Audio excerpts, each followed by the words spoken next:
Welcome to Straight Talk on Retirement, your no-hype source for financial advice and making informed choices about your retirement planning. Get on the phone to talk today at 969-KTRS. The opinions voiced in this show are for general information only and are not intended to provide specific advice or recommendations for any individual. To determine which investments may be appropriate for you, consult with your attorney, accountant, and financial advisor or tax advisor prior to investing. Securities offered through LPL Financial, member FINRA SIPC. Investment advice offered through Private Advisor Group, a registered investment advisor. Private Advisor Group and JBL Financial Services, Inc. are separate entities from LPL Financial. Now, here are your retirement coaches, Jeff and Aaron Lapidus. Well, hello, St. Louis, and welcome to Straight Talk on Retirement. You're live and local, St. Louis's favorite financial call-in show. I'm Jeff Lapidus, president of JBL Financial Services. Our world headquarters are located in beautiful downtown Olivet, Missouri. I am a 40-plus year veteran of the financial services area, a fee-based financial planner and wealth manager. And I'm joined this week and every single week when she's not on vacation. What vacation?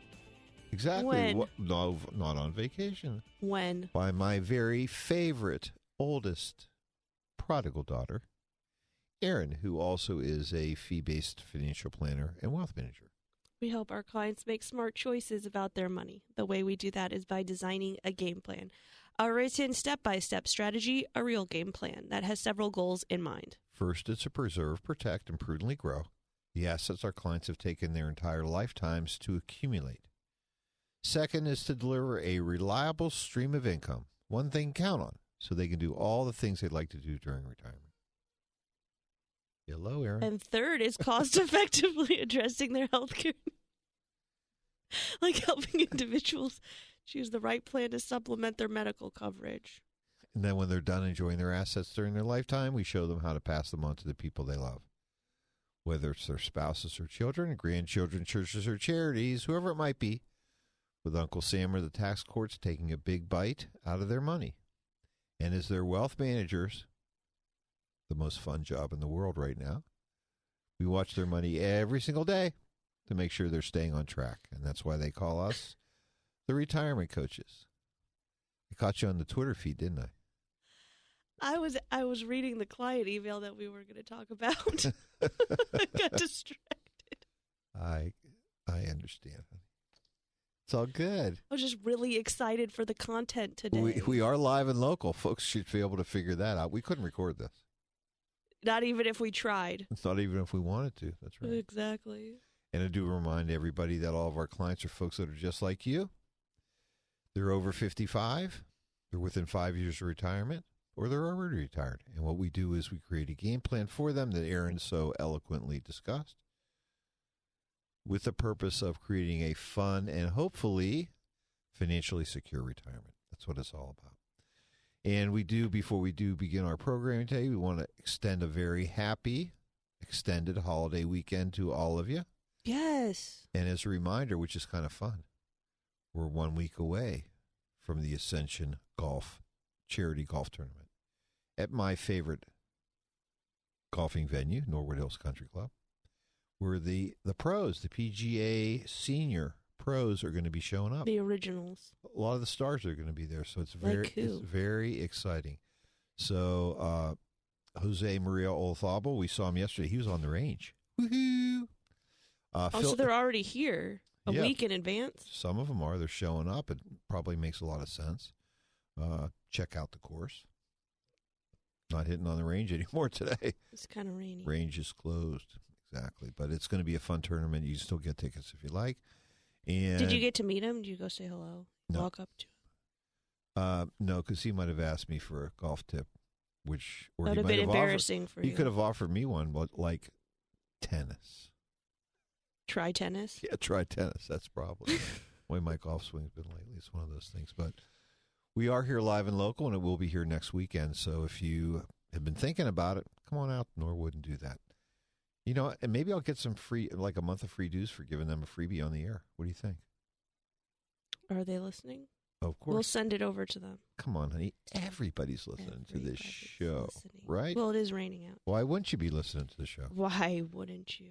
And if you'd like to keep in touch with Aaron and I during the week, it's easy to do. That's right. Just log on to our website, jblfinancial.com. We have a brand new newsletter this week. We call it the Coach's Corner. We do. You can access it by clicking in the pop-up box that appears in the lower left-hand side of the screen that says sign up. Or if you scroll to the middle of the page at jblfinancial.com and click sign up, we will send it to you every single month. We send them out electronically by email, or you can access them on the page. And Erin and her staff to keep the last 6 to 8 months of those archived for your viewing, printing, and downloading convenience. And they have 4 articles every single month. What's our September newsletter look like, babe? So we've started a little bit of a trend in that the first article tends to be an infographic on the front page of the newsletter. Sounds nice. This month, we're discussing 401k plan contribution participant trends. So participants of 401ks, how are they making their contribution? Still 78% of employees who make contributions are making those pre-tax 401k, the traditional contributions. Smart. But with the expansion of the Roth 401k, now up to 26% of employees who make contributions are using that Roth component. And I always think this is an interesting one, especially if we're talking about approaching retirement.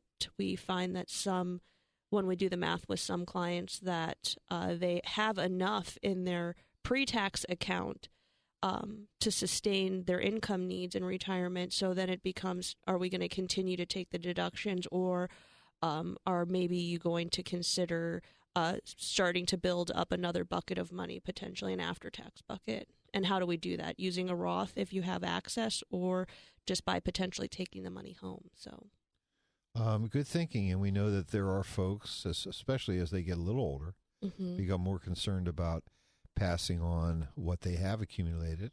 Right. And a Roth is certainly one way that you can pass assets on income tax-free to clients. And we're going to talk about that this morning. Yes. And then the last segment is 30% of employees who are making contributions are making catch-up contributions, meaning they're over 50 years old. So that's interesting because that has to incorporate a couple of things. First would be that you are making a full contribution to your 401k in order to add to the catch-up. Smart. So some people never actually maximize their contributions, even if they're over the age of 50. So even if you happen to be participating, but you're not maximizing, meaning you won't be able to take advantage of the catch-up because you're not contributing enough to do that. Right, 18 instead of 24. Exactly. Or there could be some people in the bucket that we just talked about, which is they've started to reduce their contributions as they approach retirement. So that could be a reason why that number is lower, because we know there are more people over the age of 50 in the workforce than under at this point. Well, since the markets have been positively moving forward in the last several years, even though we've had a few hiccups in the middle, people are smart. Make hay when the sun's shining. Good advice, right? Stay invested, be invested, especially in your plans, because realistically, your pre-tax plans, whether it's an IRA, a 401k, 403b, 457 plan, you're investing money pre-tax, which means you're not paying federal income taxes. Generally, you're also in very low-cost funds. And at the same time, you're not paying an advisor fee, which is good stuff. What's Article 2, babe? Article 2. One moment as it pulls up. Company stock and your retirement strategy. There you go. So this is a great article that we decided to add because we work with quite a few people that come from large corporations that have the opportunity to invest in their company stock inside of their 401k. And generally it's at a discount, which is really smart. Exactly. Or if you happen to be participating in like maybe stock options through a company, we often have the opportunity to talk with potential clients or even clients about concentration there. Or, we often find that employees of companies tend to be the best analysts of their own stock. Yes. They're paying the most attention. They tend to know what range they trade in, or upon what events occur to either drive the price up or down. Yeah. They're inside, so they know. Exactly. Which is a good thing to do. And What's Article 3? So this is a great one for grandparents because it's I wasn't even going there, honey.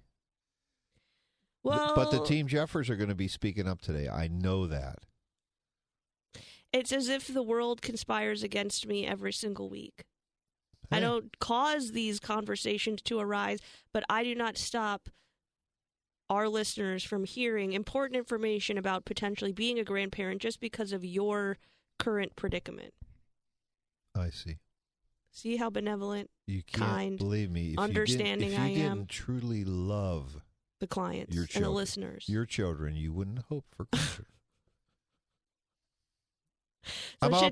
So I should take this Team persecution. Jeff, speak up. I should Speak up. I should take this persecution as a compliment. Listen, come on, honey, nobody's listening. Nobody's listening. You just said everyone's listening. Oh, Why wouldn't they be? I'm sorry. I'm trying. Look at this I'm trying double not, speak. Are I'm you trying running not for to be- office anytime I'm trying not to be soon? the president. I apologize. Goodness. Okay. Everybody's listening. Team Is this- Jeffers, I was going to speak say, up. is this the beginning of your electoral campaign? I mean, Jesus. No. All right. Grandparent 529 plans get a boost under new FAFSA rules. Woo! This is a big one. That's right. Under the new FAFSA rules, grandparent-owned 529 plans still do not need to be listed as an asset. That's great. So this is really important because we often talk to our clients who are either grandparents or becoming grandparents, and The they're lucky ones. right. The ones The who really God has lucky shined ones. his light upon. Lord. Right. Okay. This isn't even a bit. This is just all completely natural. You know, the high holidays are coming up, honey. It's time for Reflection. great reflection. Thinking. Great reflection. I'll be reflecting on it. I just hope that you might be also. And your sister, of course. I'll be reflecting. Don't worry. Uh-huh. What was I saying? We were talking about how great it is with 529 plans. That's right. Because grandparents want to help, and And obviously also 529 is certainly a great way to put money away and have it grow income tax deferred. But There's a couple of reasons these Sure. 529 plans are great. First, you can change the ownership of them. That means you have a couple of grandchildren, and maybe one of them decides that they aren't going on to higher education for whatever reason. or gets a scholarship. Or doesn't need access to the funds, or doesn't use all of the funds because of a scholarship or something else. You can actually change the name on that 529 to another grandchild, potentially, if you decide that's what you'd like to do. Or another person. It doesn't even have to be someone that you're related to. Maybe you Right. have Or a you could do it friend's for yourself.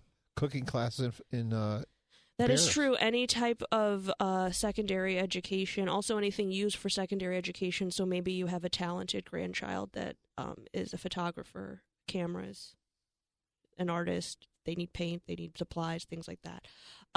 Room and board, books, all of those things.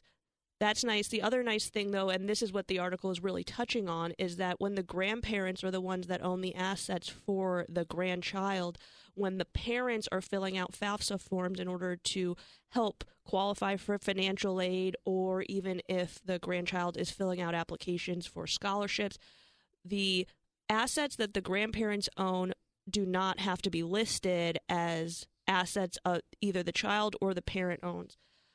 The worst thing that you can do is give the grandchild the assets. So any assets or in the parents, really. right. Well, the grandchild, the actual student, the highest percentage of their assets are counted towards what their total wealth is. Oh, okay. Then it's Great. it's the parents as the secondary payer, obviously, really the primary payer. A percentage of their assets are calculated towards what FAFSA requires, and then nothing from the grandparents. So in a lot of cases, what we've done to work with our clients is maybe we aren't necessarily setting up 529 plans, but we're segregating some of their after-tax assets to say these are going to be designated for the grandchildren, either to help them pay for school, help them pay for something else. Potentially, it creates a little bit more liquidity for you, meaning you don't have to use it for school if maybe you project that one of your grandchildren won't need it, or you'd like to help them in a different way. But it's nice to know that these 529 plans are still going to be outside of the scope of FAFSA. So if you already have a 529 for your grandchild or you'd like to set one up, then you are really enhancing the dollars that you're providing to them because it won't be counted against you. We often like to talk about the grandparents being the final payer, not the primary one. Sure. So you get to come in and maybe help pick up the slack. Great article. We call it the Coach's Corner. Oh, we easy still to have access. a final one. You Well, missed the last article. Really? Get out of here. I thought that was number 4. No, that was number 3. This is a jam-packed. Whoa. A lot of information in this one. Excuse me. And this is a really good one. This is a map for your family. It's a little morbid, but it's really just it's like a will, except for it's nothing binding. All it is a map of your accounts, your collectibles, your hidden accounts, your Talk to your things mother. things that you've hidden under your bed that you don't want people to know about, but when you pass away you'd like someone to find them.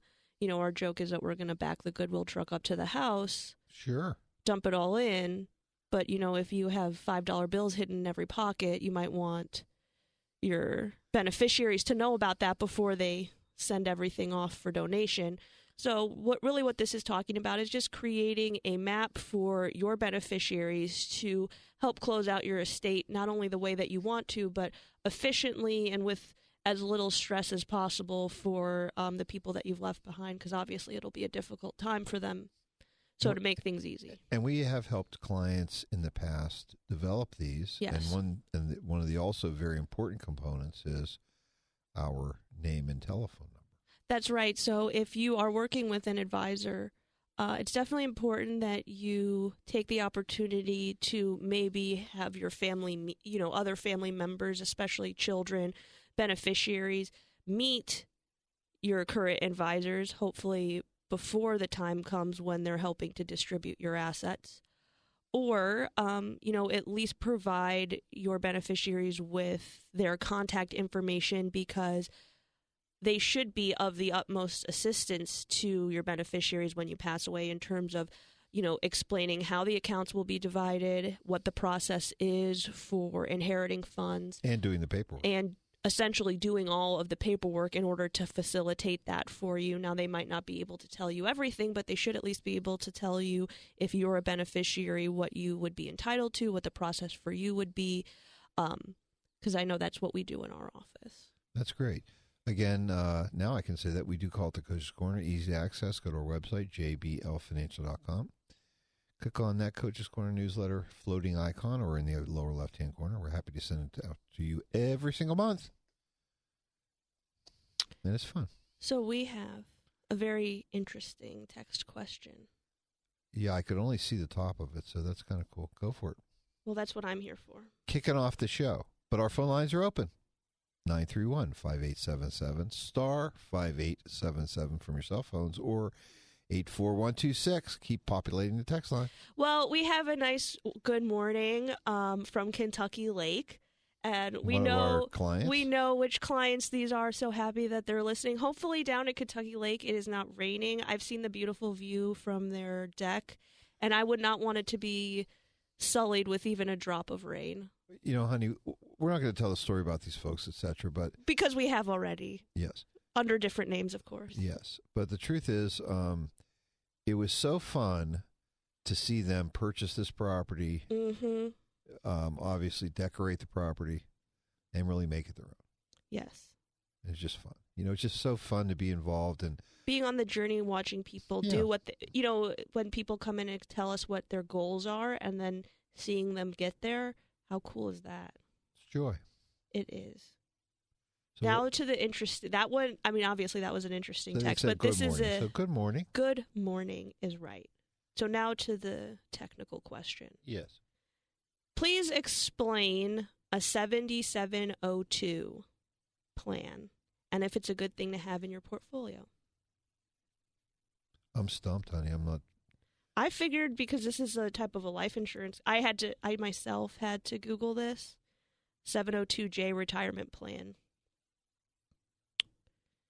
It is a permanent life insurance policy under subsection 7702 of the U.S. Internal Revenue Code dealing with life insurance contracts. That's inside of a retirement plan. Which is usually a profit-sharing plan because you can't do it in IRAs. It's a marketing term used to allow an existing set of life insurance products to borrow some of the credit from an IRA and a 401k. So maybe making withdrawals from your IRA in order to fund a life insurance contract. Right, because your IRA is not permitted to own life insurance Correct. policies, even though you can do it inside of a profit-sharing plan. Correct. I used to have one of those. So, unlike a traditional retirement plan, life insurance retirement plans have no contribution limit. So really what this is a bunch of different terminology used for creating a life insurance policy. So I think potentially not knowing much about the question, aside from obviously what we all heard from it, maybe this individual has met with someone who talks about pre-funding a life insurance policy to make to borrow against it later. Which we don't like. Right. Because what happens is life insurance cash values grow income tax deferred. Right, because what the premium dollars you contribute are considered your basis. Also, your dividends are considered a return of principal, so you get those tax-free.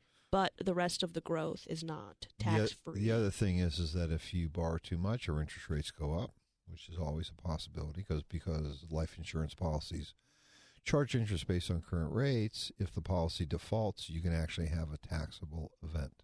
That's called a boot, right? When you have So you take more out. At the end of the day, this is a situation generally that we see advisors, salesmen rather, right, using things in a way that they weren't intended. Right.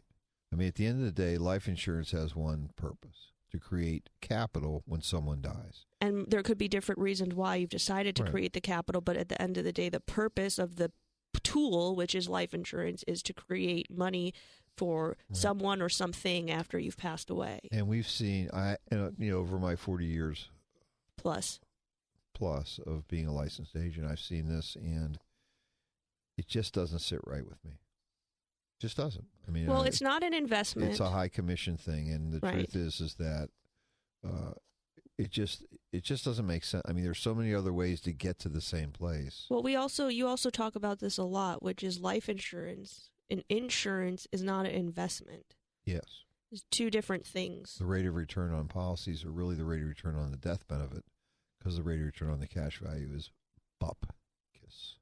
So you really want to, like we talk about often, is where are we trying to go is the goal. Right. Then we find the tools that help us get there the most effectively. The tools aren't the goal in and of themselves. So what is the purpose of creating this life insurance for yourself? Are you doing it because you need a death benefit in the event that you pass away?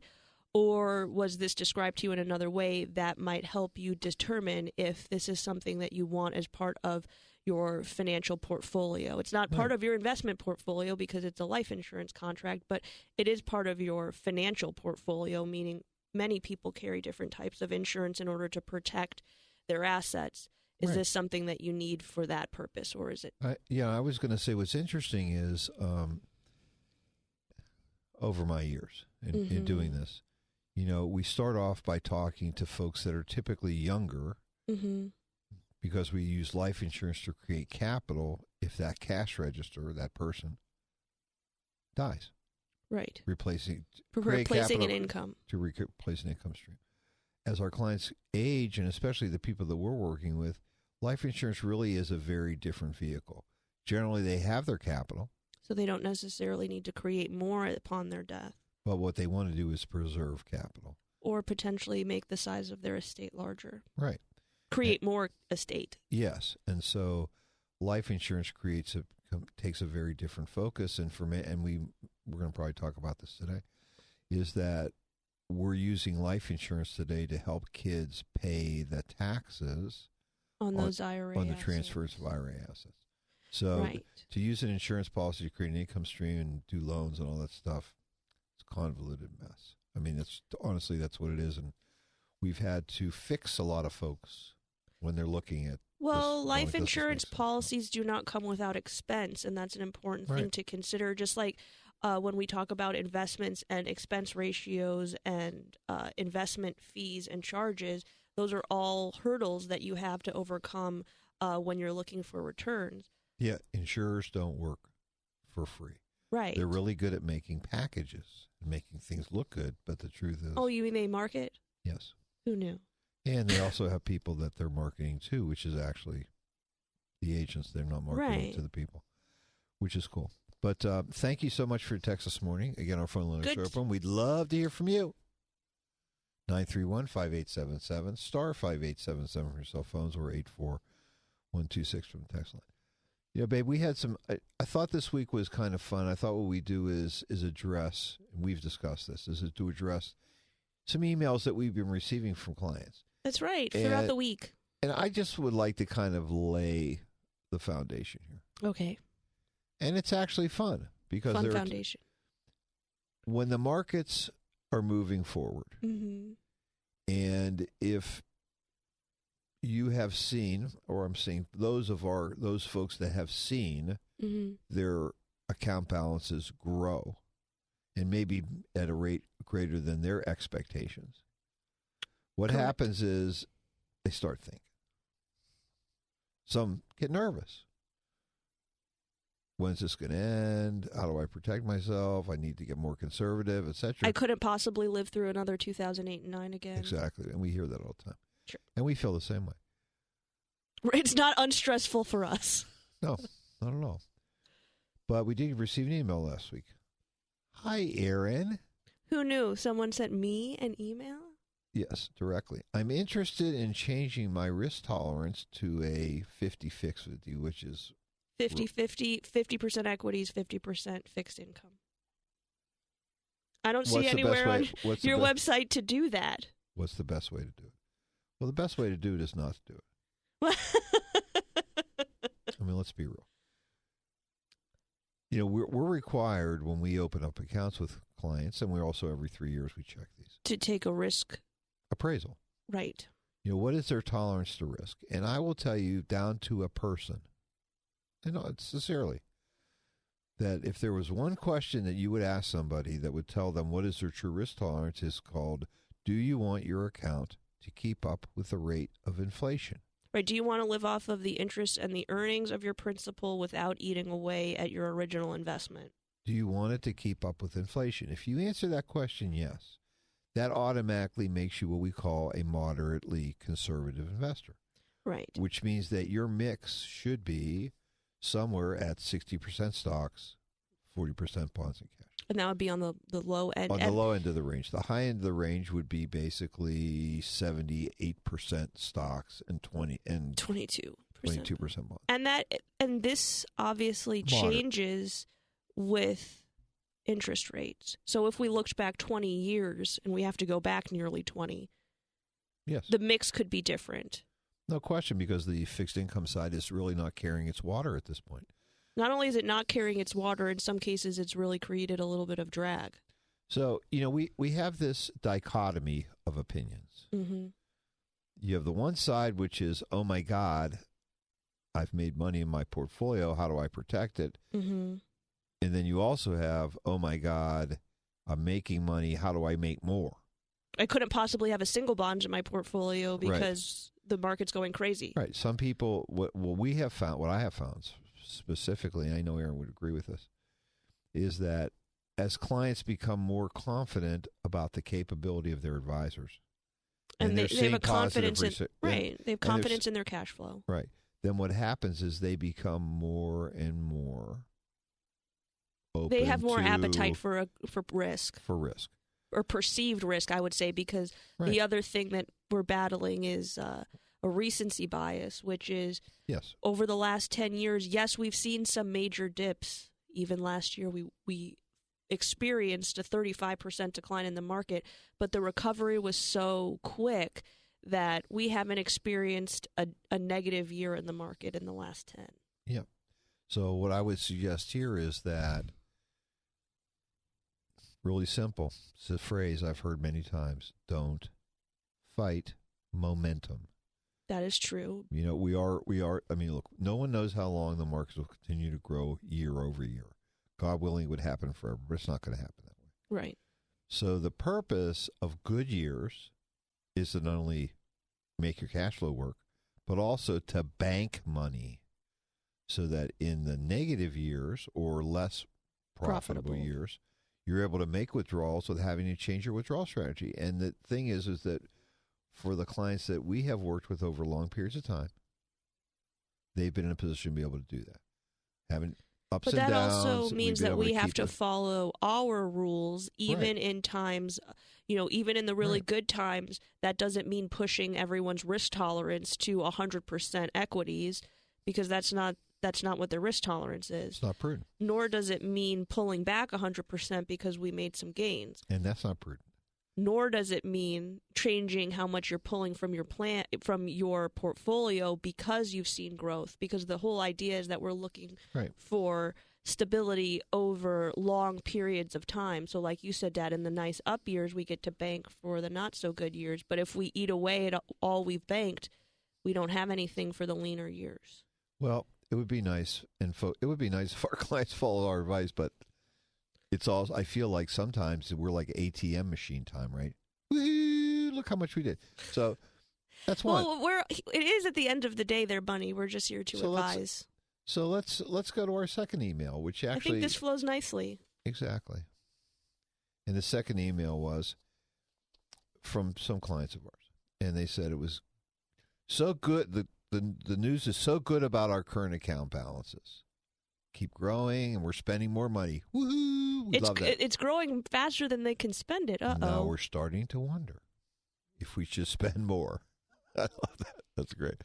Still traveling. Well, they're not going to be here forever. Not as much as we want to, but we're thinking about starting to do this again. But really, we're thinking about giving money to our kids. Now, what kind, generous, loving parents. Oh my God. Well, truly gems. Well, lucky to have them with us as clients. I would part say, of our family. I would say that if you're looking for wonderful. another child to adopt, no, I'm on the market. I'm just thinking money is Free easy agent. to be generous with. When you have, there are ways that your children can be generous with you. I'm not sure what that means. Well, you can be. Team Jeffers can tell you. Oh. I know that the tax-exempt gift amount is $15,000 per year. This is a real email I'm reading to you. This is a real email. So we might want to give them a really nice Christmas bonus. $15,000. Yeah, it's nice. That is a really nice. Per person, and then what happens is she and her husband together, she's $30,000. They could do 30 if they wanted to per child. Human being. Yeah, it's nice. That is like. It would be nice. So nice. So, obviously, if you're in a position to be able to do this, I mean, it's fun and it's very nice to do that. But I would not. But I would put a little caution here. Well, since I'm not one of the children, yes, caution. Yeah, you're definitely not. So, you got a company car. What are you complaining about? The caution. Let's caution. Your sister doesn't get that. She doesn't work at the company. What are you talking? Oh, that's true. Oh, and you left your company car in the lot, so don't give me any lip today, okay? You guys notice I drive every week. It's a control thing. So, what we have found over the years is that making gifts is wonderful. It is wonderful. Seeing your children or grandchildren enjoying the money you might want to give them while you're still alive is a big deal. Right. But we've also found is that what's a nice way I can put this? Children are cannibals. That was the nicest way that I think you could have ever thought to say that. Thank you. They will eat every piece of money that you have. I mean, they just do that. They're children. They think their parents are immortal. They have all this money. They're never going to run out, etc. We have found that the most valued gifts are those that are purpose-driven or event-related. Somebody's trying to buy a house, you're helping them out. Maybe you're buying some furniture. Somebody's car breaks down terribly, and you help them out. They're under some debt that is making it difficult for them to do something they want. They want to send somebody. They want to send a grandchild, their child, to private school, you need a little help. Things that are linked to specific events that you can point and they can point to and go, yeah, this is how mom and dad helped. Or this is how grandma and grandpa. I love that. I love the sound of that word. They can help. Tends to have a little more weight. Mm-hmm.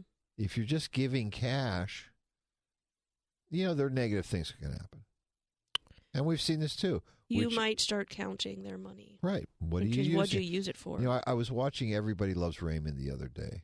One of my favorite shows.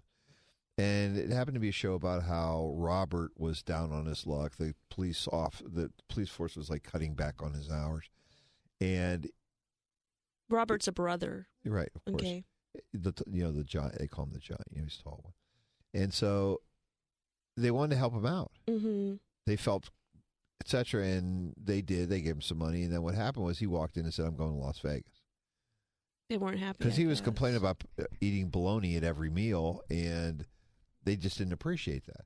And so I think it's hard. And it's sort of, and this is really, I think, truthfully, very similar to lending money. Right. If you're making a loan, you want to have terms. Right.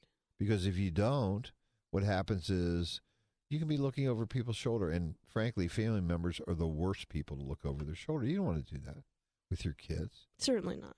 Exactly. It's going to ruin the fun times that you have. So sharing the wealth, or the guilt, as we like to say in our faith, is a good thing. And our clients, we're going to encourage them to do that. But we're also going to say to them, is this something that maybe we can link to something? Right. Because if you don't, guess what? They're going to think, hey, they gave us 15 this year. What about next year?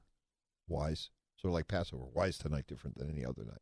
Why aren't you giving it to me this year if you gave it to me last year? Or maybe they're counting on it if you do An more. An annual $15,000 a year gift. That'd be a nice family. Honey, I'm open to any of that if you want. I will accept the $15,000. Thank you. I know your boss. You're open to giving it to me. Why? He pays you very well. I don't have a boss. And I'm my own boss. You could gift. Well, then, good. to your dear old parents, okay? You need help. But bonuses are great. And of course, bonuses are great. If you go to a 529, I mean, that would be, hey, do to a 520. Be fun. Paragraph 2. But we were wondering. Oh, so there was more to this. Yeah, this is a good one. We were wondering if we should be converting some of our IRA assets into a Roth IRA. Everybody's talking about this right now. Like it's the only solution. Again, my feelings on the matter is I think this is basically like a promotional thing from other shows to try to get people to come in and see him because it's like, oh, you're a dummy for not doing Roth.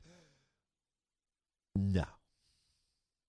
So let's do a little back and forth as our client asks us. Okay. If you don't mind, could you please talk about the pros and cons of converting? Okay. Let's talk about the pros. Okay. And the cons. Okay, so let's do, honey, I'll let you start. Give me a pro. Why converting to a Roth IRA makes sense? The first pro would be you are going to create some tax-free growth. Right, if it sits there for 5 years or if it's to an existing one, right? Correct. Which you can access later. So 5 years down the line, you could access it tax-free, meaning you created another bucket for yourself, or when those assets pass on to your beneficiaries, they will have to distribute them. However, they're not taxable. Great. So let's stop there, okay? Because you had two things there. Number one, and I'm going to do the con. So number one, you have some tax-free assets. You're paying taxes today to convert the IRA to a Roth. That's fine. Okay. If you don't have the cash on the side somewhere to pay the taxes, then you're not actually converting the entire Roth. So you have to dip into your own liquidity in order to do this. Which doesn't make a lot of sense. When you get to a point where you might want to access it, again, what's you got to wait 5 years. Right. It's if you don't have one. It's a pool of money. Mm-hmm. Great. It's a tax-free pool. Great. We love that idea. Mm-hmm. Are you actually, and we had a caller a couple weeks ago, is this something you're going to pull for income purposes? Generally, the answer is no.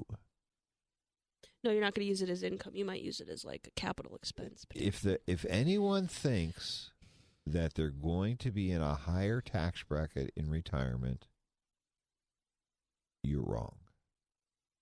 I've never seen anyone increase their bracket. And I've seen thousands of people literally have And walked this into our includes office. individuals, office. Right, and this includes individuals that unless have... unless you're a teacher in Illinois. That's about the only people I've ever seen.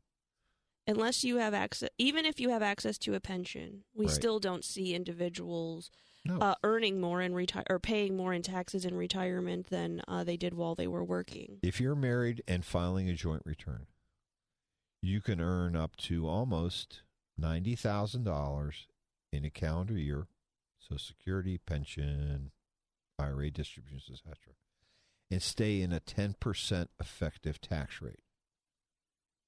Right, and also even I if mean, you make the doesn't- argument that taxes are going up in the future, Of course they are. aren't going. Well, right, they always do, Then they go but they're down. not going up on the bottom two brackets. Ever. When we usually see, most people are in the 10 upwards of 22% tax bracket. And that's when at they're the working. most. That's when they're working.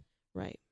The other thing is that when you think about this, in our particular case, we're not going to give any income information, but this client of ours, they're very well to do. They're taking out between their Social Security benefits, etc. Their income's about $100,000 a year. No, it's actually more like 120. Their income's about $120,000 a year. So they want to convert. Okay. There's some limitations here. Well, there are, and one of the biggies that I'd like to mention because I don't know anything about it because I'm too young is Medicare Part B. Right. So there, and we talked about this pretty extensively a few weeks ago. There are tax brackets that we're looking at, meaning how much money can you pull till you get to the next bracket, but then those don't line up perfectly with the Medicare Part B premium adjustment brackets. No, they do not. So, the first bracket's great with Medicare Part B. You can earn married filing jointly up to $175,000 a year. Which is a lot. That's well above the first. That's double the 10% tax bracket.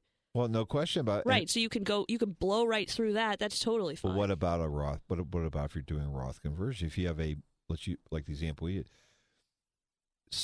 with these folks, they have a couple million IRAs.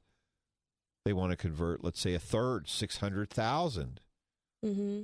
Well, guess what? They can't even pull. In their case, they can't even do 60,000 a year over 10 years because guess what? If they did 60, they'd be at 180,000, which means first they're going to pay the taxes on the conversion. 15,000 a year. Then 2 years from now, they get a special surprise additional tax. Which will go for another 10 years.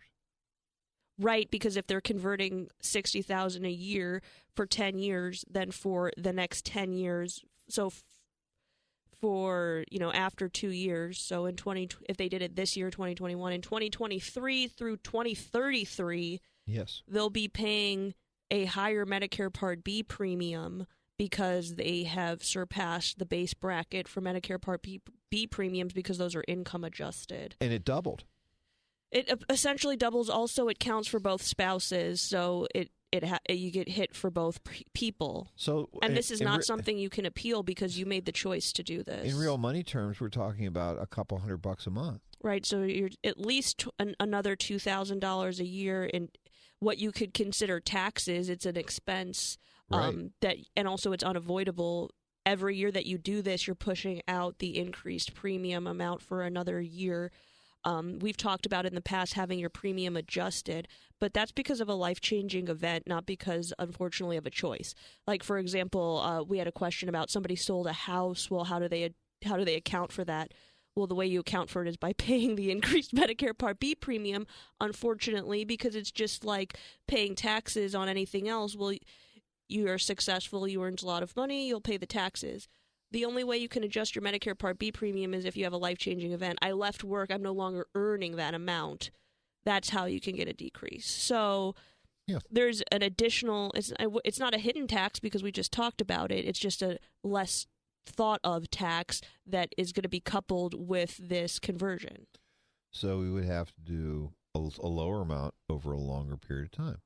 Right. And it isn't unreasonable to assume that the effective tax rate on that money alone was going to be about 25% with federal and state taxes included. Right. So You're doing a 60. If they could do 60,000, cost them 15,000, cost them 150,000. 150,000 to convert 600,000. They have to have the 150 in cash, or guess what? They're only going to be converting 450. Which means you would lose the growth on 150,000 forever, plus the fact that you don't have the 150 anymore. And again, I think what we're getting to is, at least I'm trying to get our listeners to get to. There are other ways I want them to buy do into this. it. There are other ways to do it. We ran an illustration for this particular line we're going to be talking about this week, where they could buy a life insurance policy, assuming they're non-social standard people. Right. Non-tobacco standard, meaning you're Exactly. in generally good health, not using any tobacco products. Half the cost of the tax, half of it, Mm-hmm. $8,000 a year, would create $150,000. Mm-hmm. Do that for 10 years. Woohoo! Same thing. So you want to pay Uncle Sam 15, Or you want to pay an insurance company 8. 8. You're going to pay Kids get someone the- something. Kids get the tax. Kids get the money income tax free. They can then take the IRAs as income. They've got the money to pay the tax. That's a nice thing. At the end of the day, it all comes back to something extremely important, or two things. Number one, there is a fear factor that's out there by other advisors, not us, of course, is about required minimum distributions. Let me tell you something, folks. Required minimum distributions start at a rate of 4%. Not even. It's like 3.87. Are you kidding me? We're talking about Most- nothing. Well, I mean, it's not just nothing. It's that the truth Right. is most people, how many would you say? At least 75% of Of our our- clients that right. are fully retired are getting money. are taking income every month from their retirement plans, because most people have the majority of their assets inside of retirement plans. Tax qualified ones. Exactly. So I would say that in the first year of somebody turning now 72, the majority of our clients have already met their required minimum distribution by what they're already doing. By taking a monthly income, we've already designed their game plan to be pulling about 4% annually, depending upon their other income needs. It's genius. So usually people don't even have to worry about their required minimum distribution for several years down the road. In the past it was 75, 76. Well, let's use it. Let's use a simple illustration. Let's get real here. Mm-hmm. Let's say that you have an IRA of $1 million. Mm-hmm. Required minimum distribution 40,000. is about 40,000. Well, If you were let's already say- pulling yeah, 4%, right. If you're already pulling 4%, you broke even. Let's say you weren't. Let's say you're only using half. so you pulled 20,000. So you'd have to pull an extra 20,000. I'm sorry. Oops. You're looking at 12% effective tax rate. You're paying $2,500 on 20,000, which you could then take that difference and gift if you want, whatever. But my point is, it's not that much money. And, it isn't our fault that we have these politicians that don't know how to not spend money. But the truth is that we have to keep this country going. So that's what taxes are about. And honestly, if you're under this 175 limit from income, you're in heaven. So, Well, not only that, why So pay? I- And I think right. your illustration made a very good point, which is why pay $15,000 in taxes when And- you would pay $2,500. right. You're right, honey. And then the other side of that is that, what about the interest on that money that you paid Uncle Sam forever? Well, not only do you lose the actual capital Sure. potential, also, I mean, even if you had $150,000, let's say, sitting around somewhere, it's most likely you have it invested in some way. Either it's earning interest or you have it actually invested in some Sure. securities that might be earning more than that. So this Well, really, it's you're right. invested one way or the other. It's earning something. Well, either you give it away to Uncle Sam to pay the taxes and you Right. lose the interest you're earning there, or you've decreased your IRA. Your new Roth account, instead of the IRA being $600,000, the Roth is now $450,000. So you have to grow that back before you're even at even Right. again. I mean, tax effectiveness versus tax efficiency. I mean, every transaction we're involved in involves taxes, Mhm. literally. Do we take it? Do we pay taxes? Do we not pay taxes? What this gets to, I think, really is the number one reason, truly the number one reason. You want to be able to have this capital pass on to your kids tax-free. That's the only reason you do That's it. the goal. I mean, for our clients that have Roths, they're calling us on the phone. Oh, by the way, Jeff, it's time to buy the last car. Yeah, right. The last car. Okay. The last car ever. Oh, Well, most of the time you What's the do last dip car? into Oh, those. and I'm only going to pay cash, right? silly. I don't know why you do that. It doesn't matter. 40,000, 30,000, 25,000. Where's it coming from? The Roth. That you created. Because you don't want to pay taxes to get the money out. You don't want to pay taxes to. Well, you just paid. Well, in this case, Sorry. let's just use the people that we just mentioned. We spent $150,000 Right. converting. I'm pretty sure they might have some tax exhaustion at this point. They might want to use some of that after-tax money. I mean, literally, Roth was created for rich people who weren't that allowed, can't use it. that weren't permitted to actually even make Roth. So that's what the interesting loophole is now, which is with these Roth 401ks, it does give people of all tax brackets the opportunity to use that. So you might consider, and this doesn't have to be all or nothing, we talked about many times, creating some sort of balance or disbursement between a traditional 401k and a Roth 401k if you're still working. So maybe you can mitigate some of these things before you get to the point of retirement, meaning you've already built up a nice cachet of after-tax money that's been growing, so you don't have to. So your considerations are much less than people that only had the opportunity to use traditional 401ks. There are multiple paths to get to where you want to go. Right. What's important is to discuss these, not take anybody's word for it, discuss them. And different things can work for them. different people. Right, and it's all different. Right. But also, for these... You know what, I was just going to say, I mean, my daughter's looking at me like, convert your IRA, Dad. I mean, it's like, no. Why not? It's just never going to happen. Why? Why Because your mom not? and I have created life insurance. So that when but you're, we'll just do it all. when your mom Let's and try I are all both the. You know what? I think it would be smart. I hate paying tax. But don't you think it would be smart? You mean it would be wonderful for you? Don't you think it would be Like an annual gift of 15,000? Yeah. No, well, I mean that's 30 because it could that's be your mom literal. too. That's genius. I'm just talking smart right now. Okay, I'll try to work my way. I'll try to work my way up. Honey. We should try all methods. Use you as the guinea pig. We do all methods to test them out. So we convert a little bit of your IRA. We see how that goes. You've got some life insurance already. Right. I will let you know how all these things turn out after you and Mom go. I'll let you know which was most effective. It is so great to have a wonderful, caring advisor like you.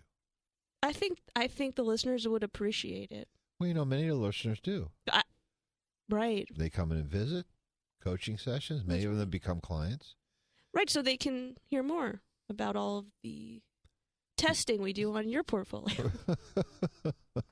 It's fun. It's very, and that's the other thing is that I think that folks that come to visit with us have the expectation that we're going to be the same way in the office as we are. Oh, on the trust show. us. And This is all self-taught.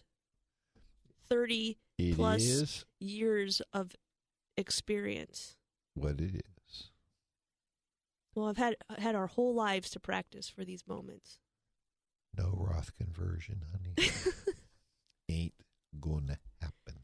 And it's also not gonna ever happen. Never? No, there's no way. There is no way I'm going to pay Uncle Sam more. Rates aren't going to go up. They're going to go up eventually, and then they're going to go back down. But it doesn't matter. What about the age-old question, like you have the guts to do this when your portfolio is like at the Yes. at the bottom? You got the guts. You have the spine strength to say I'm going to convert when my portfolio is at intestinal the lows. fortitude. You mean I can live through the fire that your mother's going to give me when I sell her? Oh, by the way, honey, we owe an extra 100 million trillion on that. Mm-hmm. The answer is no, but you can find out. If you come if visit it makes us sense. for a free coaching session, 314-863-0008. Again, 314-863-0008, or visit our website, jblfinancial.com.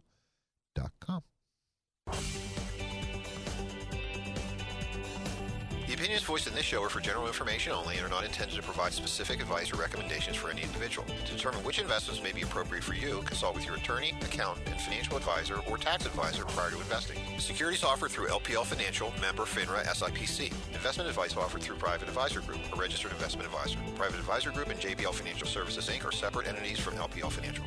This is Jeff Lapidus, the Retirement Coach. We'll be back next week at 10 a.m. here on the Big 550 KTRS.